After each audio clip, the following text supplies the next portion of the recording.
Hey guys, in this video we are going to create this simple looking counter app with vanilla JavaScript. This app has a functionality of decreasing the number, resetting the number to 0 and increasing the number whatever you want. So without wasting the time, let's get started and go to our code editor. So first of all I will go to my index.html file. Here I will create a boilerplate and then I will import my style.css. So let's save this one and import our JavaScript file at the end, which will be app.js. So in the body, first of all I will have a main tag, and in the main tag we will have a container. So container will contain heading, which will be a counter, and it will also contain a span tag which will have a id, not id, I think will give it a class of value. It will be 0. We will update it in our JavaScript file. So under the container we have buttons. So as you see in the demo, this will be a container, the heading and span tag, and underneath we have a button containers where we have 3 buttons. So that's not the file. So what we will do is we will create button container first of all, button dash container, and here we will have 3 buttons. First one will be decrease with the class name of btn and decrease. So I will copy this and repeat it 2 more times, and now change the class name of decrease to reset, and the text will also be reset. So for the third button we'll use a increase class name because it has the functionality of increasing the number. So change the text to increase. Now open it with the live server. Now save this one and open it with the live server. Now you will see this app is not looking great right now. It has something ugly style. So let's move to our CSS file and style it here. So we are in the wrong, I think so. Here you. So we'll go to our style sheet, and first of all we will remove the default margin and set it to 0. Padding will also be 0, not 9, and the box sizing will be a border box. So for the body we'll use a font family of this. Let's save it, and now you will see we have a change style because the font family has been changed. Now target the main, give it a min height of 100 viewport height. Min width will also be a 100 viewport width. So give it a background. So as you see in the demo, we have a linear gradient background color. So for this we want to use a background image property and give it a linear gradient of 120 degree, and we will use 2 colors. First one will be lime, second one will be blue. Now save this one. Now you will see we have a beautiful looking background color, and let's style it further. Now use flexbox to align the items. Display will be flex, justify content will be a center, and align items will also be a center. Let's see how it will look. Now you see we have get it in the row direction, but we want it in the column direction. So to set the flex direction to column, let's save it. Now you will see we have it in the column direction. Now target the heading, which will be h1. Give it a color of white smoke. Set the font size. Oops. Set the font size to 70 pixel. Font weight will be 800 and give it a margin bottom of 3 rem. Let's see how to look. Now it's looking good. We just want to style it further. So in our index.html file, I will copy the class of container. Now I will go to style sheet and target this container. So use display flex. Flex direction will be a column because we want it in the column direction. Justify content will be center and align items will also be center. Let's save it. And now you will see we have aligned it in the column direction. Just target the span in the container. We have a span. Give it a font size of I think 60 pixel. Font weight of 500 and margin bottom of 2 rem. Let's save this one. And now you will see it's looking good. So first of all, reduce the margin bottom of heading because it's looking too much, and give the color of white smoke to this container. And now you will see this, it's looking good. So let's give it a font size of 70 pixel. I think 70 pixel will look good. Now the 70 pixel is looking great. So we just have to target our containers, our button container, and in the button container we have btn class for all of the buttons. So first of all, target the button container. I will copy the class name of the button container, which will be this one. So copy the class name of button container, go to style sheet dot, and we will use display flex, justify content space between, and align items will be a center. Let's see. So we just have to give a styling to our buttons. Set the outline to none. So the background will be transparent.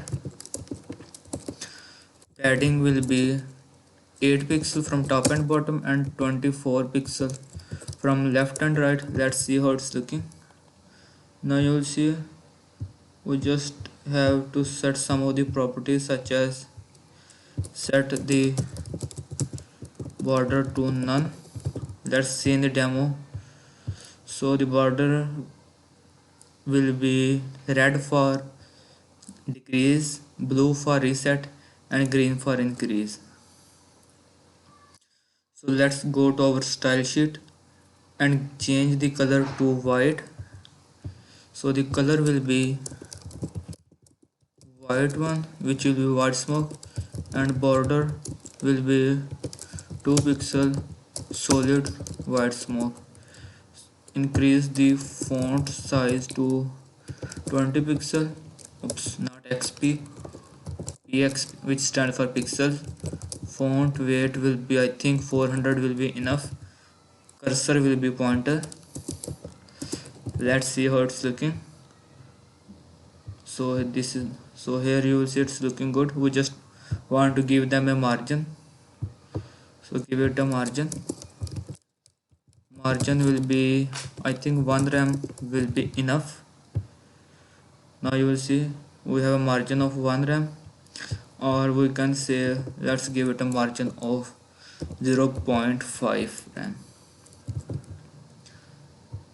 Now it's looking good. We just want to target the individual items, individual buttons. So for increase button, we'll give it a property of hover. So for increase button, the border will change its color to 2 pixel solid, not light blue. I think it will be 2 pixel solid lime color. Let's save it and now you will see as we hover, so it's not working. First of all, copy the class name from increase, because we used a capital I here, and we want to use the same wording in this style sheet. Let's save it, and now you will see as we hover we get a green color, but we want to use a transition property because it's changing too quickly. Transition, oops, not transform. Transition will be, I think, 0.25 second duration, and for all. Let's save it and go to, now you will see it's looking beautiful right now. We use the same properties for the decrease, so let's copy the class name for decrease, so it will be this one, and we will go to our style sheet, paste it here, style it. So for hover it will be, copy the same value, paste it here, and change the color from lime to red. Oops. Red. And for reset, copy the class name of reset, go to our style sheet, and in the style sheet we will target the reset. Oops, what's happening? I think there is some mistake. Maybe it will be reset class name, and in the style sheet. So what's happening? I think we don't want a space. Yeah, for hover we will set the color to blue. Border will be a blue one. So let's go to our, not a black, it will be blue. Now let's go to our website, and now you will see we have completed our styling functionality. And now let's go to our app.js. So in the app.js, first of all we want to set the count to 0. Let count is equal to 0, and then we want to import the value class name, which will be 0. So we will use const value will be query selector document dot query selector, and we will use a dot before the name of value because it is a class name. So for buttons, what we'll do, instead of selecting them one by one by query selector, we will select them by query selector all and with the class name of btn. So document dot query selector, oops, dot query selector all, and the class name will be a dot btn. So it will be dot btn. So it will be dot btn. Now we have selected the buttons from our index.html file. So what we have to do is to run a for loop, which will be we will use for each, and as we know for each contain a callback function. So we will run this function. We have an event, and in the curly braces, first of all console.log e dot current target.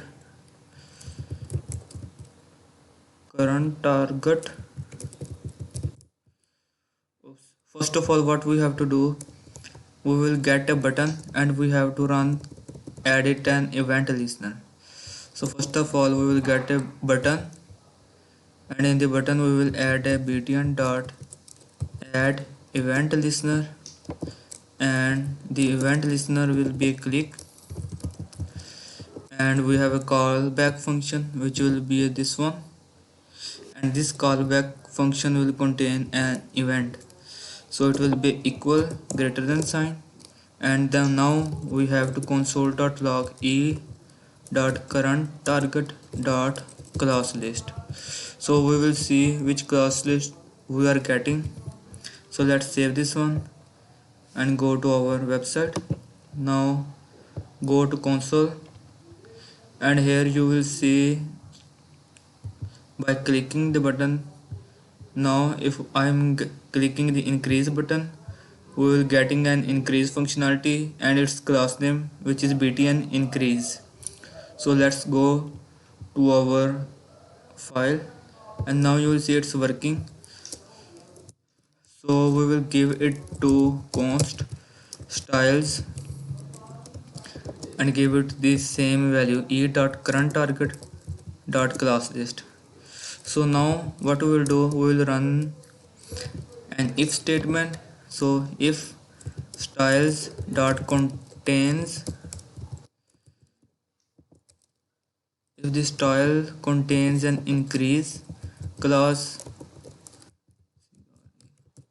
what it will do, it will increase the counter. So we will set the count to ++. So under this if statement, let's set the value of current not current target, I think it will be content, text content will be a count. So let's save this one and go to our website. Now you will see as I'm clicking, so it's not changing. What we have to do, I think so, value dot text content, let's save it and use it underneath. Let's use it here. So comment, so as I'm clicking it's not working, there is some mistake maybe. So styles dot contain increase, so I think we have to use a capital I, remove it from here because we have used capital I as a class name of increase. Let's save this and go to our file.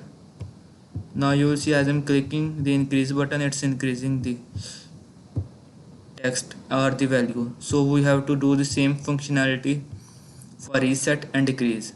So else if will be, so else if, so it's not working, else if will be, I think so it will be if, so we have to set a bracket here and parenthesis, and if the styles dot contain, if styles dot contain decrease, we will set it to count minus, we'll set it to count minus, and the last one will be easier one, because if it's not increasing nor decreasing, it will be a reset button.